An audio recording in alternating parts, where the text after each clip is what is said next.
নমস্কার, জয় রাধে, রাধেশ্যাম, রাধে রাধে। নারদীয় ভক্তি সূত্র। ভক্তির আর অন্য প্রমাণের প্রয়োজন হয় না, ভক্তি নিজেই প্রমাণ স্বরূপ।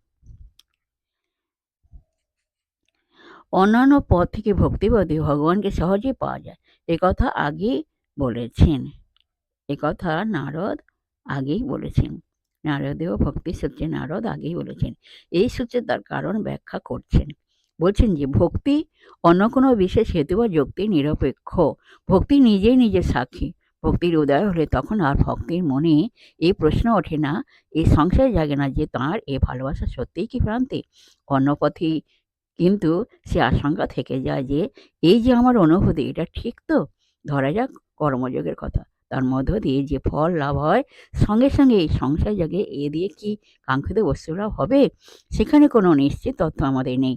জ্ঞান যোগে আমরা সর্বক্ষণই বিচার করি, অর্থাৎ যা যুক্তি বিচারের গভীরতার উপরই সম্পূর্ণ নির্ভরশীল। এই জ্ঞান বিচার, যুক্তি জাল, সিদ্ধান্ত স্থাপন, এসব যে পরম সত্যের দিকে নিয়ে যাচ্ছে, তার কোনো নির্দিষ্ট প্রমাণ কোথায়? যুক্তি প্রমাণ থাকলে তা অবশ্য গ্রাহ্য, অনন্ত নয়। কিন্তু ভক্তিপদে ভক্ত সম্পূর্ণ নিঃসংশয়। ভক্তি নিজেই এখানে নিজের প্রমাণ। অন্তরে গভীরতম উৎস থেকে এই অনুভূতির সত্যতা সম্পর্কে ভক্তের মনে কোনো দ্বিধা দেখা দেয় না। ভক্তির উদয়ই ভক্তির প্রমাণ। অবশ্যই এখানেও